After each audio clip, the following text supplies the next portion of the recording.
কাঢ়ো নাকাঢ়োকৈ কাঢ়িছে খোজ। এটা অসহায় হাতী পোৱালিৰ আৰ্তনাদ। মাতৃৰ পৰা বিচ্ছিন্ন হাতী পোৱালিটো। এটা হৃদয়স্পৰ্শী দৃশ্য।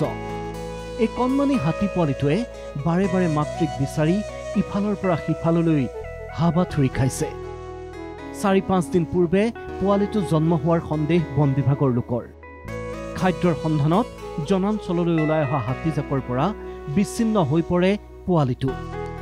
আৰু তাৰ পিছৰে পৰা মাতৃক বিচাৰি হাহাকাৰ কৰিছে অবোধ হাতী পোৱালিটোৱে। এই কৰুণ দৃশ্য জাগুনৰ পাছা গাঁৱৰ। পাছা গাঁওবাসীয়ে হাতী পোৱালিটো উদ্ধাৰ কৰি বন বিভাগক অৱগত কৰে। পাছত ঘটনাস্থলীত জাগুন বন বিভাগৰ লোক উপস্থিত হৈ কেৱল নিৰীক্ষণহে কৰে হাতী পোৱালিটোৰ গতিবিধি। অঞ্চলটোত হাতী মানুহৰ সংঘাতেও লৈছে ভয়ংকৰ ৰূপ। তাৰ মাজতে কিন্তু হৃদয় চুই গৈছে প্ৰতিজন লোকৰ। প্ৰশ্ন উঠিছে, আচলতে কাৰ ভুলৰ বাবে আজি বিপন্ন হৈছে এনেদৰে বন্য জীৱ জন্তু?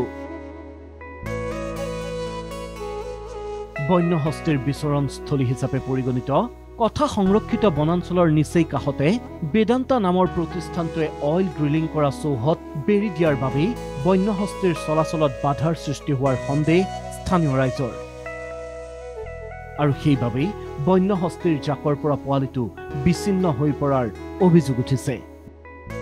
আগত অহা যোৱা কৰিছিলে তেতিয়া আমি ফেঞ্চিং যেতিয়া লগাই দিলোঁ তেতিয়াৰ পৰা মানে আপোনাৰ বন্ধ হৈ গ'ল আহিবলৈ। এইভাগে ফেঞ্চিঙৰ কিনাৰে কিনাৰে যায়, মানুহবোৰে ঘূৰে মানে আহে আৰু মানে ঘৰত কলগছ চলগছ খাব নাপায়, মানে কলগছবিলাক খাই এইবিলাক কৰি থাকে। মানে এইটো আপোনাৰ বেদান্ত নেকি? হাতী অহা যোৱা কৰে এইফালে পথাৰলৈ যায়। তাৰপিছত এই পথাৰত অসুবিধা হৈছে আৰু কেতিয়াও এনেকৈ পোৱালি এৰি থৈ নাযায়। এই আজিয়ে প্ৰথম দেখিছোঁ পোৱালিটো এনেকৈ এৰি থৈ যোৱা।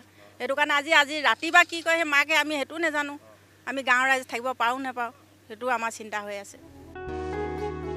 আধুনিকতাৰ ধামখুমীয়াত মানুহে এফালৰ পৰা ধ্বংস কৰিছে হাবি বননি পাহাৰ পৰ্বত, আৰু তাৰ পৰিণতিতে এনে আলৈ আথানি হৈছে অবোধ বন্য জীৱ জন্তুৰ।